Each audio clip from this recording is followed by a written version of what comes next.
What we're going to talk about today is a little bit about innovation, two-way doors, one-way doors, and how are you always prepared to be able to get that great idea out to the people who need to hear it. Because just a great idea that sits in your head is just something that you keep playing with and you dream about and you dream about, but it doesn't ever actually come to fruition. So, we're going to talk about doors. How many of you have heard about the two-way door and one-way door as a decision making? A couple people. So a two-way door is when you can open up the door, you make a decision, step in, look at the decision that you made, realize you made the wrong one, step back, rethink. One-way door decisions are when the decision's so important or the outcome is so important that once you step through that door, the door closes behind you. We don't have many of those. We have more two-way doors. And last night when I flew in, I got the perfect two-way door decision. Went to the hotel. My flight had been delayed about 3 hours coming out of Almaty to Astana. They gave me my key card, went up to my floor, scanned the door, opened the door, started to walk in, and I could hear someone in the room. I could see their bathrobe. That was a two-way door decision. Step out, shut the door. I don't believe they knew I was there. Now, if you did hear someone open your door last night, that was probably me. And surprisingly enough, they were up at 2:30 in the morning. So, these great ideas live, and they get better and they get better. And the thing that you need to remember is that as you make these great ideas, you're opening those doors. Don't ever think of a door as one way, right? You're going to keep iterating. We're going to talk about iteration.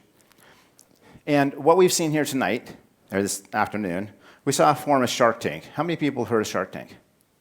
Lots of people. So Shark Tank is a television show where people come with great ideas, they come with products, and they introduce it to a set of sharks.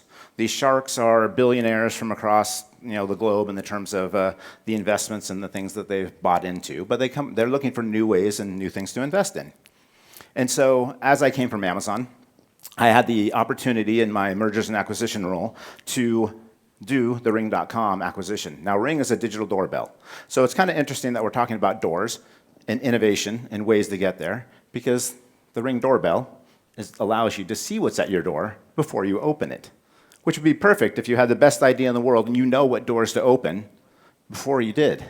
But in this case, you don't always.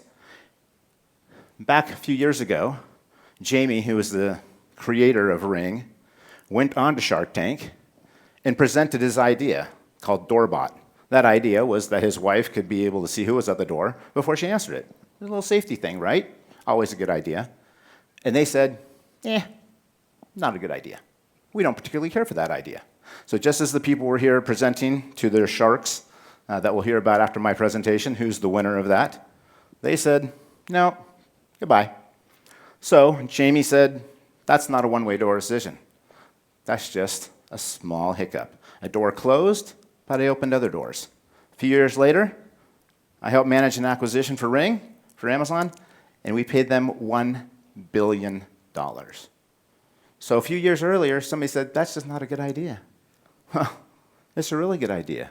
It just might have been not the right audience, the right person. So as we think about those ideas, it's all about exposure, right? So you're all here to figure out exposure. How to get your idea in front of people who can make the difference of whether it's a good idea, a bad idea, or at your stage, just a time to open another door, right? Things that we've been doing here in the terms of the last 3 years that I've been involved in Kazakhstan and coming here is figuring out how to get that exposure for people who are great in talent and great with ideas. So how do we get you exposed to talent? How do you get exposed to jobs? How do you get exposed to opportunities? Those are all ways for you to take these ideas that you're thinking about, these entrepreneurial ideas, and get them exposure, right? You can bring people here, you can bring people to the States, you can bring people into different environments, and they grow, they flourish. Right? We also bring people into the region, similar to what you're seeing here tonight, where people are hearing ideas, thinking about possible opportunities, thinking about possible investments. All these are ways that you get exposure to your idea. Jamie didn't just stop after the sharks said no.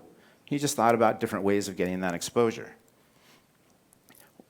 What we know needs to happen, though, in the terms of getting to exposure, is there's certain skills that you all have to have, right? If I have a great idea, like I said at the beginning, if it just sits in your head, it's just another good idea. You can think about winning the lottery, but if you don't actually buy a ticket, it doesn't do you any good. Same thing here. If you don't tell people about it, it's not a great idea. Those skills that help you do that are around communication, soft skills. We have lots of people who have a lot of great ideas who are technical. You could see some of what was happening today during the presentations, that the ones who could communicate effectively, the ones who brought you along on their story, the ones who got you engaged with the things that they were trying to sell, got a bigger round of applause, right? So communication and soft skills are ways that you can take your idea and make them better. Get people to buy in. Get people to bring on that story with you. So when you want that friend and family to pay, you want that $1 million investment or just the small seed money, you have to be able to do that. You have to be able to speak. You have to be able to communicate. You have to be able to listen. You have to work on a team. As you can see from I don't think I saw a single slide for a presentation today that the person presenting was the person. They had a team. Right? You saw some of them had 5, 8 people. They had partners. They had developers. They had people who helped them develop the idea and then actually test the idea. So you have to be able to work on a team. You have to be able to have some leadership skills. You have to be able to, again, tell the story. Right? So all of these are ways that you can be ready to tell that story. Again, a story in your head is just a story. A great idea in your head is just a great idea that never goes anywhere. So one way to do that is the personal pitch. How many people have heard of a 30-second elevator pitch? Yeah, quite a few. That's your chance to tell someone that you meet or walk up to or think you might need something from who you are, what you do, why you do it. You heard from Laura a lot about why, right? Why is a super critical thing, and we'll talk a little bit more about that. But the personal pitch is always important to you. You have to be ready at any given time, as you're an entrepreneur, as you're trying to get this idea out, because you never know who you're going to meet, right? Sometimes you'll be in an elevator, and the person who you know has that thing that you need is going to be there. Are you prepared to tell them about you, your idea, why they should listen, and what you need? Right? Those are all things that come out of this personal pitch. Now, a personal pitch just isn't what you want in an elevator thing. It could be anything. You're here talking to people here. How many people have told people about a great idea here today? Yes. People were on the stage. They were doing a pitch. That's another one we'll talk about. Right? It's always an opportunity for you to get your idea out of your head into those people. Remember that leadership skill. Who's going to bring you along? Who's going to bring them along to your great idea? So the product pitch is next. So first off, you need to know how to talk about you. You also need to know how to talk about your product or your idea or your innovation. Now, I could pretty much just stop because I already have seen all the things that I have as the key points. If you listened to any of those pitches earlier, some people did a super good job, right? I think some people lost the why, and as I think Daria, right, and Laura, they talked about the heart. Why did you make this product? What did you sell? Why are you selling it? How do you have that feeling inside? Okay? People buy why you do it, right? The story was interesting. You get on board with the story. Yeah, that's me. I like that. I can do that. I can be there. I can get motivated by that. I can buy that product, right? There's actually a great Simon Sinek tech talk. It's not what you do, it's why you do it. If you haven't seen that particular talk, I encourage you to see it. Super good one to see. But in the end, it is all about your why. Some of those pitches that were done earlier, they were great idea. But I really didn't know why I was listening. I didn't know why I should care. Some people told the story really well. So think about that. And it doesn't have to be a great idea. It doesn't have to be big. It doesn't have to change the world. Anybody seen those before? They're called scrubbies. Scrubby's a sponge. That's all it is. You can wash dishes with it. If you go look at Shark Tank and look at the best pitch ever on Shark Tank, it was for this product. It's a scrubby. It's a sponge. 2.5 minutes. Covers almost everything you see there. It is the best pitch ever. I kid you not. And you'll be like, wow, I want one of those. Right? And he was asking for money. He knew what he wanted. He was willing to give something up. I want $100,000. I'll give up 10% of your company. I'll give you 10% of my company. But man, he was so exciting to watch. So when he got that yes from the sharks, it's a sponge. Remember, it's just a sponge. $130 million later, 25 million sponges, he's sold. Why? Because, man, he knows how to sell sponges. He knows how to do the pitch, right? It's a sponge, right? It doesn't have to change the world. He washes dishes with it. So as you think about your great idea, it doesn't have to be the biggest thing.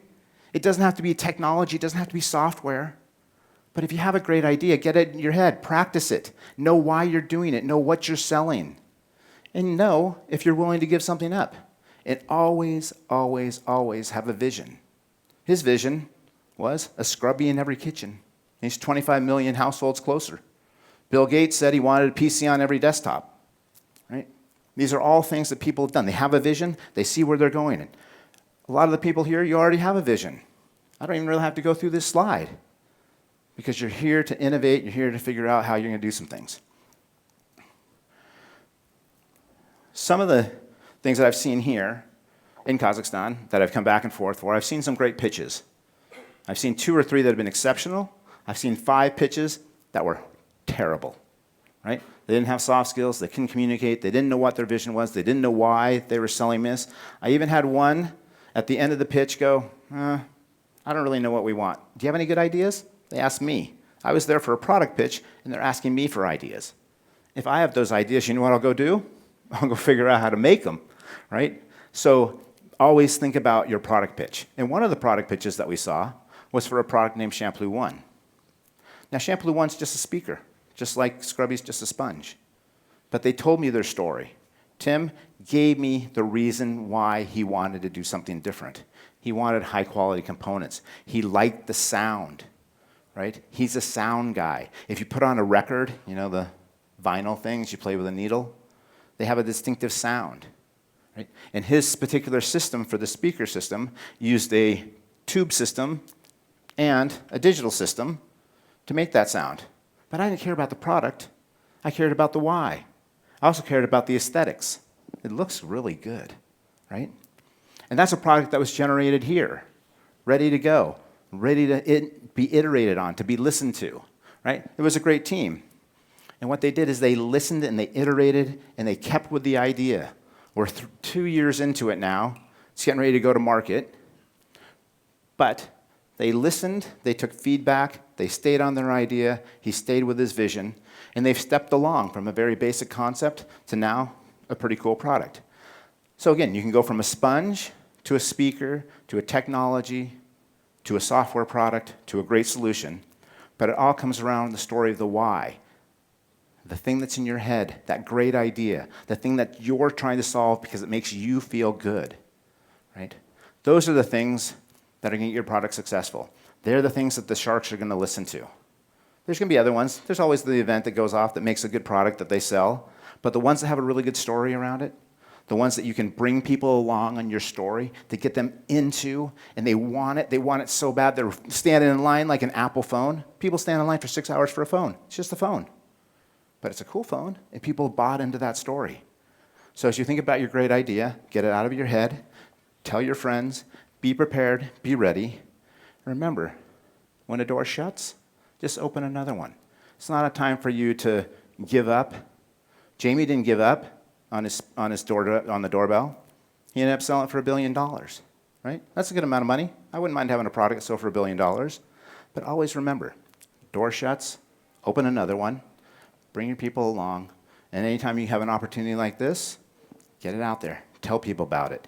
Form your network and have fun. Most importantly, have fun. Laura said, at the end she was talking, you know what? I just wasn't thinking about me in that. So you had to think about me. You have to take care of yourself along the way because you got to have fun with your product. It shows up when you're pitching the product. So have fun with it. Appreciate it. Look forward to people who are going to win. Thank you for your time. Have a good night.